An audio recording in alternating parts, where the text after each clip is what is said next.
Yes, let's do it, Fletcher. All right. So it's the gift of the wise men, or also known the gift of the Magi by O. Henry, and we have beautiful illustration by Charles M. Relea. Here we go. $1.87. That was all. And 60 cents of it was in pennies. Pennies saved one and two at a time by bulldozing the grocer and the vegetable man and the butcher until one's cheeks burned with the silent imputation of parsimony that such close dealing implied. 3 times Della counted it. $1.87. And the next day would be Christmas. There was clearly nothing to do but flop down on the shabby little couch and howl. So Della did it, which instigates the moral reflection that life is made up of sobs, sniffles, and smiles, with sniffles predominating. While the mistress of the home is gradually subsiding from the first stage to the second, take a look at the home. A furnished flat at $8 per week. It did not exactly beggar description, but it certainly had that word on the lookout for the mendicancy squad. In the vestibule below was a letterbox into which no letter would go, and an electric button from which no mortal finger could coax a ring. Also appertaining thereunto was a card bearing the name Mr. James Dillingham Young. The Dillingham had been flung to the breeze during a former period of prosperity when its possessor was being paid $30 per week. Now, when the income was shrunk to $20, the letters of Dillingham looked blurred, as though they were thinking seriously of contracting to a modest and unassuming D. But whenever Mr. James Dillingham Young came home and reached his flat above, he was called Jim and greatly hugged by Mrs. James Dillingham Young, already introduced to you as Della, which is all very good. Della finished her cry and attended her cheeks with the powder rag. She stood by the window and looked out dully at a gray cat walking a gray fence in a gray backyard. Tomorrow would be Christmas Day, and she had only $1.87 with which to buy Jim a present. She had been saving every penny she could for months, with this result. $20 a week doesn't go far. Expenses had been greater than she had calculated. They always are. Only $1.87 to buy a present for Jim, her Jim. Many a happy hour she had spent planning for something nice for him, something fine and rare and sterling, something just a little bit near to being worthy of the honor of being owned by Jim. There was a pier glass between the windows of the room. Perhaps you have seen a pier glass in an $8 flat. A very thin and very agile person may, by observing his reflection in a rapid sequence of longitudinal strips, obtain a fairly accurate conception of his looks. Della, being slender, had mastered the art. Suddenly, she whirled from the window and stood before the glass. Her eyes were shining brilliantly, but her face had lost its color within 20 seconds. Rapidly, she pulled down her hair and let it fall to its full length. Now, there were two possessions of the James Dillingham Youngs in which they both took a mighty pride. One was Jim's gold watch that had been his father's and his grandfather's. The other was Della's hair.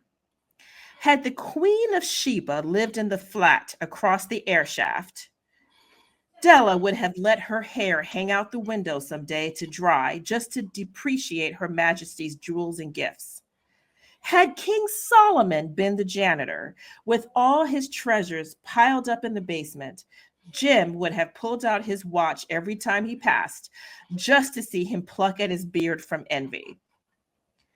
So now, Della's beautiful hair fell about her, rippling and shining like a cascade of brown waters. It reached below her knee and made itself almost a garment for her. And then she did it up again nervously and quickly. Once she faltered for a minute and stood still while a tear or two splashed on the worn red carpet.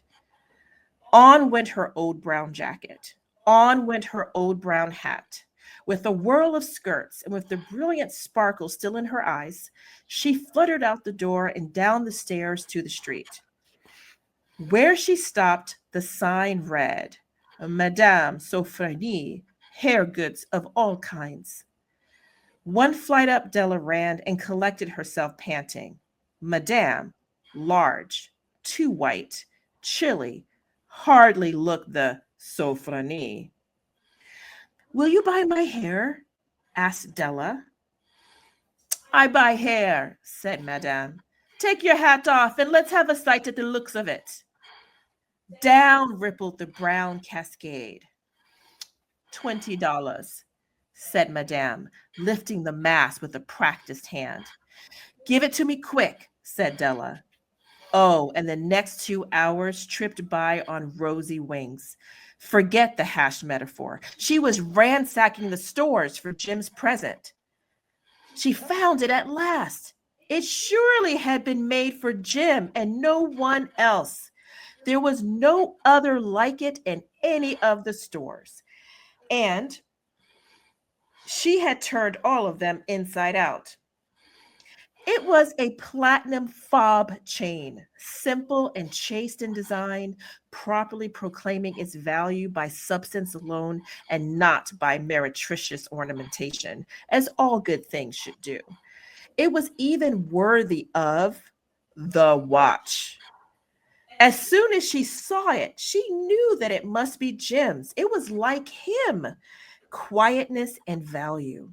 The description applied to both. $21 they took from her for it, and she hurried home with the 87 cents. With that chain on his watch, Jim might be properly anxious about the time in any company. Grand as the watch was, he sometimes looked at it on the sly on account of the old leather strap he used in place of a chain. When Della reached home, her intoxication gave way a little to prudence and reason. She got out her curling irons and lighted the gas and went to work repairing the ravages made by generosity added to love, which is always a tremendous task, dear friends, a mammoth task. Within 40 minutes, her head was covered with tiny, close-lying curls that made her look wonderfully like a truant schoolboy. She looked at her reflection in the mirror long, carefully, and critically. If Jim doesn't kill me, she said to herself, before he takes a second look at me, he'll say I look like a Coney Island chorus girl. But what could I do? Oh, what could I do with $1.87? At 7 o'clock, the coffee was made and the frying pan was on the back of the stove, hot and ready to cook the chops. Jim was never late. Della doubled the fob chain in her hand and sat on the corner of the table near the door that he always entered. Then she heard his step on the stair away down on the first flight, and she turned white for just a moment.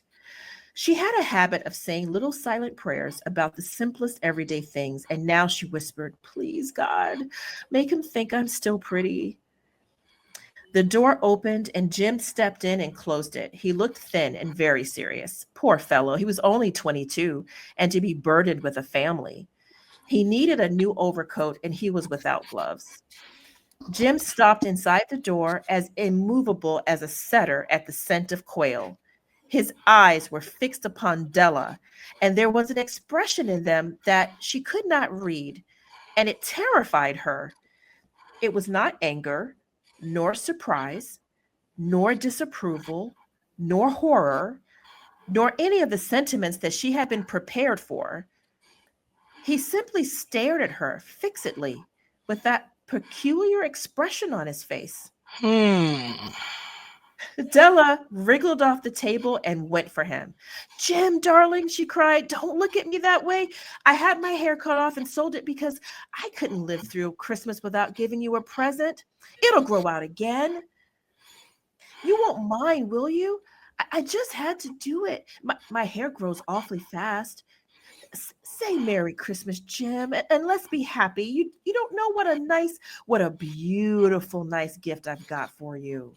You cut off your hair. Asked Jim laboriously, as if he had not arrived at that patent fact yet, even after the hardest mental labor. Cut it off and sold it, said Della. Don't you like me just as well anyhow? I'm me without my hair, ain't I? Jim looked about the room curiously.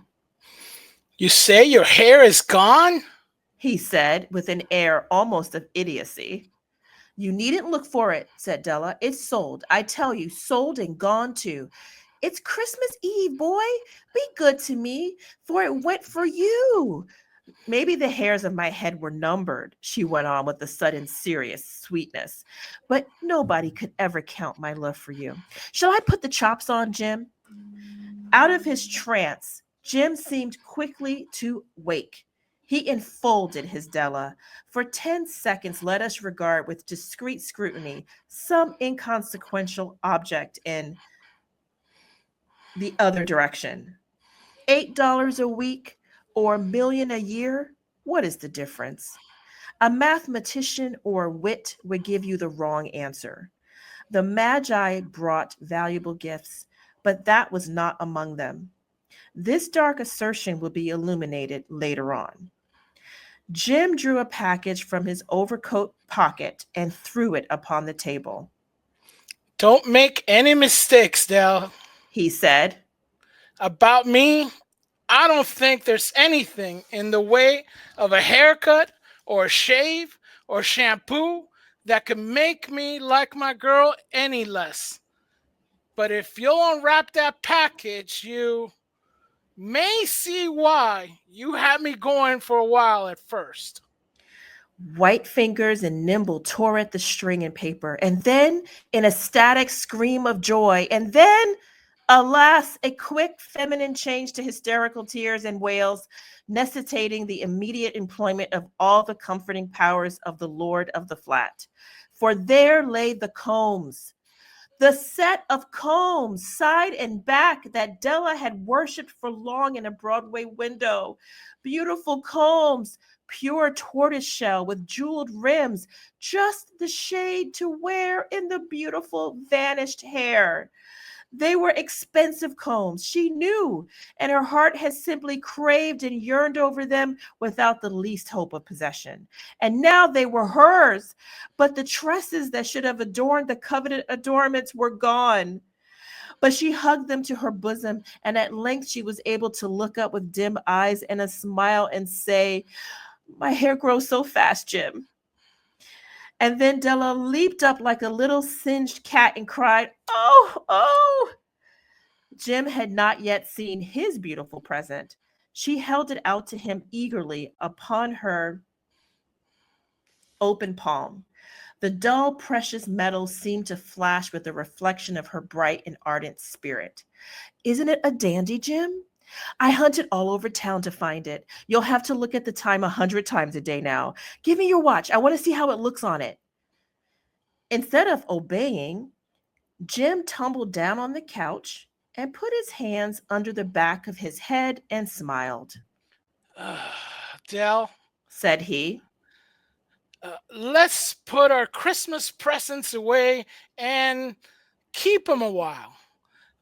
They're too nice for us just at present. I sold the watch to get the money to buy your combs. And now, suppose you put the chops on. The Magi, as you know, were wise men, wonderfully wise men, who brought gifts to the babe in the manger. They invented the art of giving Christmas presents. Being wise, their gifts were no doubt wise ones, possibly bearing the privilege of exchange in case of duplication. And here I have lamely related to you the uneventful chronicle of two foolish children in a flat who most unwisely sacrificed for each other the greatest treasures of their house.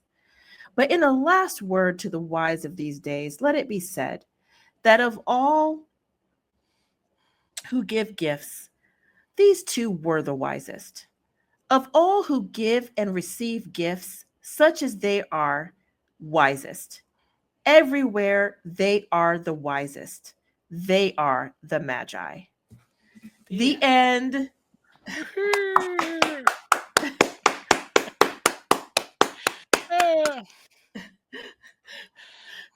So, what do you all think?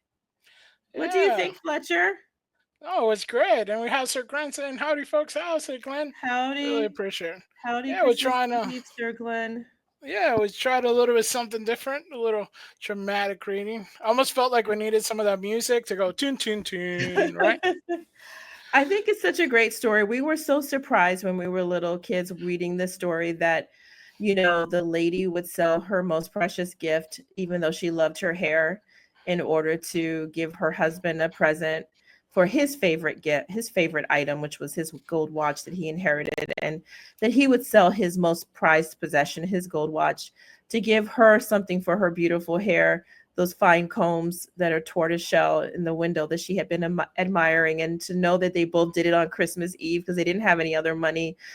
And then, it was both gifts turned out to be useless. I mean, the fob for the watch that was now gone, the tortoise comb shell combs for the hair that was now gone. But, they were happy. And they still had the chops on the stove, Fletcher. Yeah. I mean, can't go wrong with chops. So. I know, it almost makes you think, like, I don't think, did we even get any chops for Christmas today? I don't know. We have some chops. Yes, we do. I think that they'll always remember it, this young couple, because at the end of the day, it's not about the hair or the watch. It's about the love they have for each other that they're willing to sacrifice. And I love that O. Henry ends with the actual gifts that were first given that first Christmas. So hope you enjoyed it. Like, share,